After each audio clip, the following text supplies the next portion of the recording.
Let's go. It's another K-Town beat.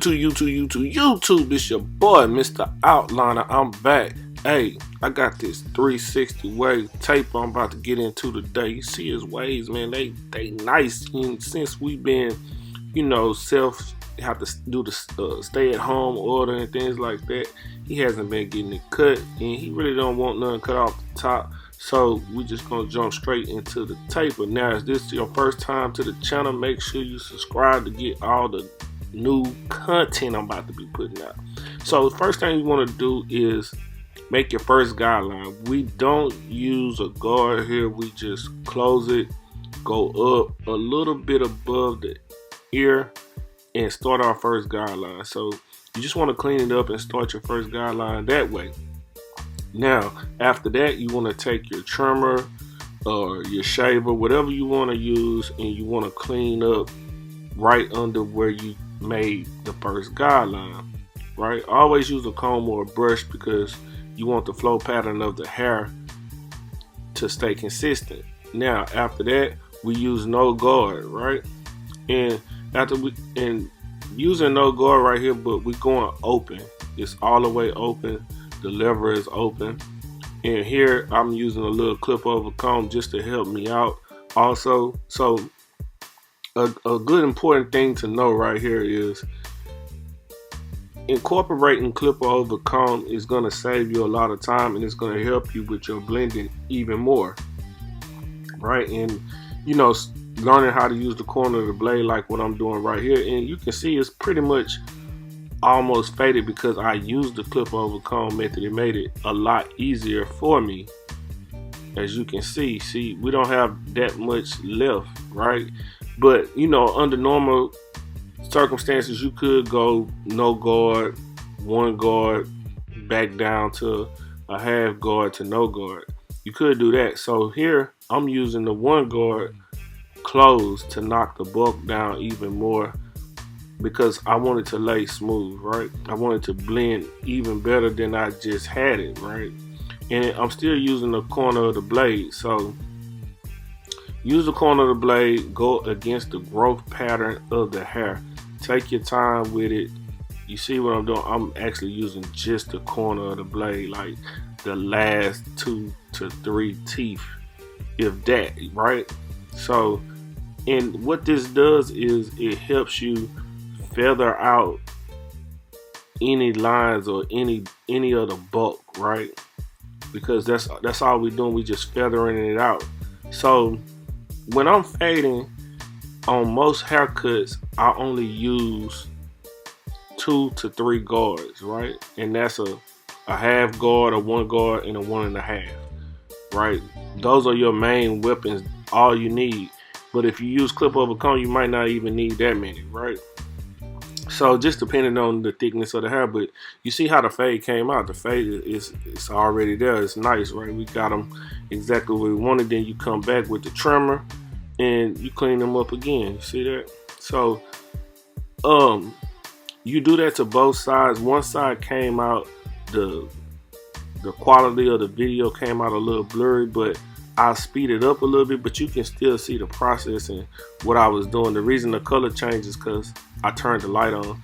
But so you see right here, you can still see it. It's a little blurry, but I want you to just watch and pay attention, and I'll come back to it when I'm getting ready to do the back of the nape of the hair, right? The taper on the back. So it's the same process. I just want you to watch it, pay attention, and see exactly what I'm doing.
Now on the back of the back of the neck, and we want to do the taper, we want to approach it the exact same way that we did the sides. So I make my first guideline with my trimmer this time.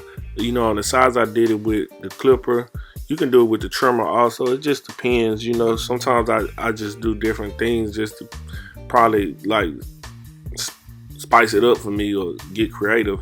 And then after that, you use your clipper all the way open, no guard. You see what I'm doing here? And I'm just coming up just a little bit, a little under half an inch, but I want to keep it low. I don't want to like dig into his wave pattern, right? And then I take the one guard and I come and I take that other, make another guideline, or take the first one out that I just made, right? So I'm doing that, and you always go open to close when you do that.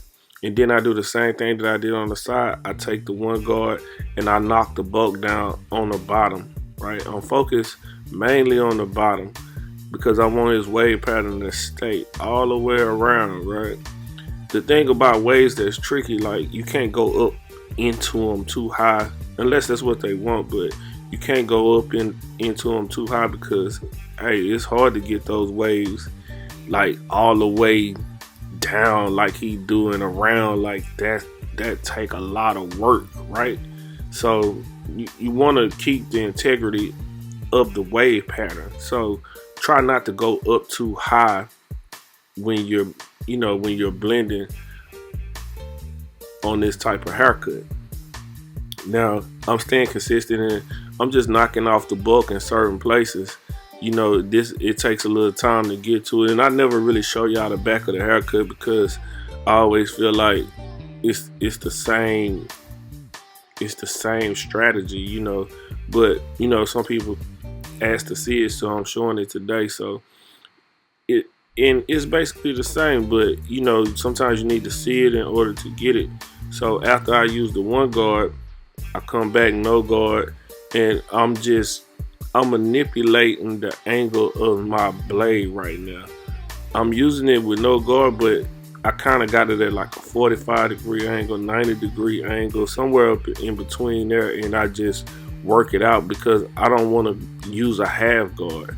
So in order to not use the half guard, you have to be able to manipulate the angle of the clipper in order to skip that step and still get the proper blend. You see how the blend is coming through now, and I'm going to get, you know, you see me combing, I'm really just going against the growth pattern of the hair. The thing about the back of the neck is it's a lot of swirls, right? The hair pattern grows 3 or 4 different ways just on the back of the neck, and that's why you have to take your time with it in order to achieve the look that you're trying to get. And you see, this taper is nasty. Hey, you know, it's always good to cut somebody who takes care of their hair, right? Because it's gonna make your haircut look that much better, right? And he has a YouTube channel also with his siblings. I think they call it the Brig Squad, right? And he had one with his girlfriend too. I can't remember the name of that channel, but yeah, so he takes good care of his hair, so that's gonna give you the look that you're looking for.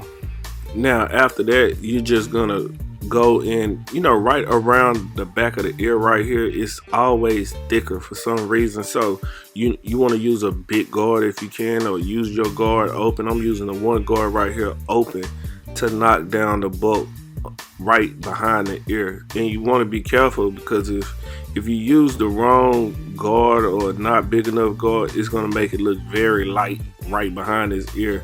It's not going to match, because the hair is typically thinner right there. His seems a little thick right there, but you have to be careful, because sometimes it's indentions right behind the ear, so you got to be careful with it. Comb it, feel it, and see what's going on. So just take your time and knock it off around the ear, just to make the haircut look a little bit more consistent than it already is. Now after that, we get ready to jump into the lineup. So you see this lineup is, it's fairly full, but it's light in some areas. So you want to use your MR.OUTLINER detailing mist. You know what I mean? If you don't have this, then hey, you slipping, you sleep, man. It's 2020. You need that good stuff, and that's what I got, that good stuff. You know what I'm saying? You can find that on MR.OUTLINER.com also. So yeah, so the detailing mist, what it does is it holds the hair in place, makes the scalp very dry, so you can achieve a crispy lineup. Right, you want to get that crispy lineup. You can see it right here, right now, and this is just on the natural hair, because a lot of times I like to do the lineup first, like the natural lineup first before I use enhancements. So when the enhancements wear off, they have a natural line, right?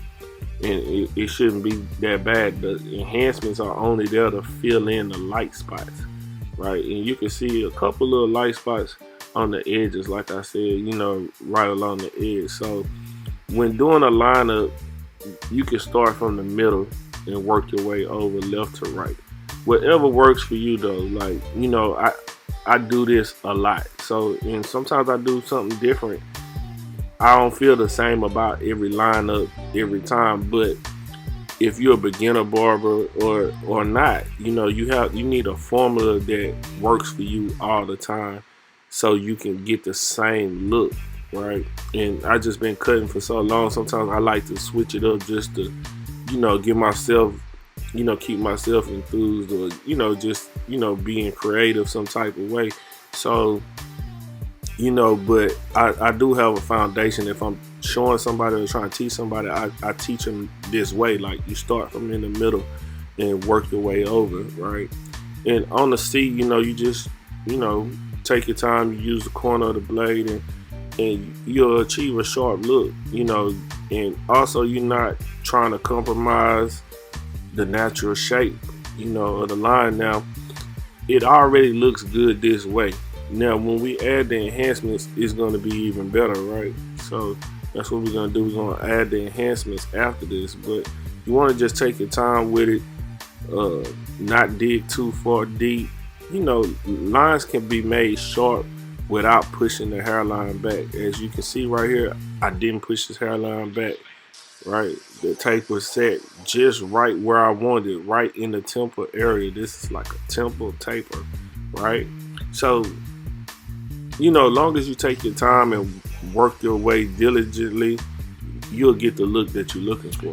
Then after that, you can kind of work on the back of the neck. I normally never do this way. Just I normally can just complete the front of the haircut. So I want you to pay attention that I didn't do it on the other side, because I'm so used to doing it in rhythm. You know what I mean? What I was telling you about, having a foundation of how you begin and end every haircut. So I didn't do it, but I did catch it at the end when I was cleaning his neck off. So I did come back on camera at the end and cleaned up the other side of his neck. So if you're paying attention enough, you'll see that where I didn't do it, and then I came back and saw it before he left. So sometimes you see stuff when you take the neck strip off, but I was so into like trying to make this video for y'all that I probably just got sidetracked, because I'm working with the camera at a different angle this time. I got it posted up a different way, but you see how the tape will look, you see how the line look, everything is crispy. You can use the detail and miss on the back of the neck also, but I didn't this time. So after that, you just you want to come and you want to complete the other side. So you start from that middle piece again, and you see he very light in this corner over here. You can clearly see that. So I'm using a brush. I brush them down, and I want to come back from that middle point and just kind of work my way over. Right now, like I said, the line won't be as sharp on this side as it is on the other side, because we're not working with that much. But the detail and mist does help me still create a decent line, with what I have to work with. But when I get ready to use the hair fiber, then the line will fill back in, and then we'll use the detail and mist again to get an even better look, right? So you see that, and I'm not pushing into his lineup, right? You see how thin it was, but I didn't push into it. So that's what we're doing right here. And right here we got it. Boom. Clean them up. You see how we doing? We're not pushing anything back here. So and you want to stay consistently combing, brushing, or combing the hair down. I really don't like using brushes on haircuts, because when you use brushes on haircuts, you're not feeling the scalp, and it's almost unsanitary, really. But you have to use brushes, because sometimes it don't get a comb doesn't remove the excess hair off of the scalp that you need, right? But combs are normally better, because when you use a comb, you can feel if he has any abrasions or anything on his head, right? So, and on the side, we still do the same thing with the C-cut motion. We just use the corner of the blade, boom. We're not doing anything too much. We're not trying to push nothing back. We're using exactly what we got to work with. And you see how that temple taper is sitting, right? You see, that's a temple taper. That's what you call a temple taper on a 360 wave pattern. So this is the side that I didn't do the back of the neck. And if you're paying attention, like I said, on the other side, I didn't do it, but I came back and did it. So people make mistakes. Barbers make mistakes too, even the good ones. You know what I mean? We all make mistakes. So as long as you inspect your work at the end, if you didn't do something, you'll catch it in the end. Next thing, we got the 360 wave pomade by me, Mr. Outliner. You need this 360 wave pomade. The good thing about this pomade, and why I had it made, and why I endorse it the way I do, is because even though I don't have hair, but I know what people are looking for, right? It's not too thick, right? It's just good enough. It doesn't dry your scalp out, and it smells really good. If anybody who's ordered from me already, if you have a review on it, if you've been using it, make sure you leave a comment down below, so people can understand how it works, and not just from me, from somebody who's actually bought it and used it themselves, other than me. So when you do that, I'll pin the comment and let you know. So so everybody can see. I don't want you to just take my word for it. I want you to see other people and what they have to think about it. So I used the pomade on his hair first before I used the enhancements this time, because I didn't want to have to go back and try to brush it and maybe brush it out. You know what I'm saying? So like I said, I was kind of caught up. This probably ain't the normal way that I would do it, but it's okay to do it any type of way, and that's the beauty of barbering or being a barber. You can do it your own type of way, and it's not really a bad result, right? So anyway, so yeah, you see I'm brushing it into his waves. It fills in nicely, you know, so you want to keep that wave pattern. So let's jump into using the hair fiber so we can see what the look is going to be like. So here we use the card to get our hair fibers on, and Smoothie King getting a plug today because I'm using a card to put the hair fiber on. But you know, you can see how much hair fiber really helps out to make everything look full, and that's the reason I like hair fibers over color. A lot of times when you see, you know, people on TV, they have color on their hair and it look kind of shiny or it look kind of unreal, and that's mainly because it probably lasts longer when you use color, but hair fibers look better, right? So I like using hair fibers overall, but because they don't last that long, it's kind of hard. You know, you want the same look for at least, you know, 3, 4, 5 days, you know. But you know, that's why I do the natural lineup first, so when this wear off, he's still gonna have a straight haircut. It's still gonna be cool. It might not just be as sharp as it is with the hair fiber. So you know, that's the benefit of using hair fiber. And you know, take your time. You just go back over it. I'm really just knocking off, you know, little parts that probably sticking over from the hair fiber, or the hair fiber showing me a little bit of hair that was like out of place, and we just making it look good overall. That's all you want to do, is just make sure it looks good, and you can see the difference that it made. And once you're done with this, lining them up, making sure, you know, the hair fiber is in place, everything is lined up nice, you want to come back and use the detail and mist. The detail and mist is just gonna lock it in for you even better. So it's gonna lock it in. Now, using a good detail and mist, it's gonna make it where the fibers stay in a little longer, depending on how they take care of their hair, right? So this could actually last him a full day and a half to 2 days, right? If he just take care of his hair. Now, if you work out a lot, go to the gym a lot, do things like that, then of course it's gonna come out. If you brush it, comb it, of course it's gonna come out. You know, it'll start wearing off. So you know, when you're using hair fiber, you just want to tell them, hey, you know, this is a temporary fix. If you got, you know, pictures you want to take today, or you know you're gonna take a lot of pictures, or you got somewhere to go where, you know, you're going on a date, you know, this is what hair fiber is for. And you know, you just want to look good, that too, you know what I mean? So you see how crispy it is. And this is the part where I was telling you, I came back and, you know, I saw right here, like, dang, I didn't do the back on the other side. But this is where I came back to make sure I got it. You know, being thorough and inspecting your work, spinning them around in the chair, you'll catch, you know, things that you didn't do. But anyway, that's the end of the video. Don't forget, like, comment, subscribe, tell a friend to tell a friend. You know how we do it. You know, I'm gonna keep bringing y'all that heat. You know, in 2020 we getting busy. All 2020, I ain't stopping for nothing. I don't care nothing about no COVID. I don't care nothing about no Rona. You know, I know they're the same people. But anyway, so don't forget, like, comment, subscribe, tell a friend to tell a friend. Until next time, love, peace, and hair grease. I'm out.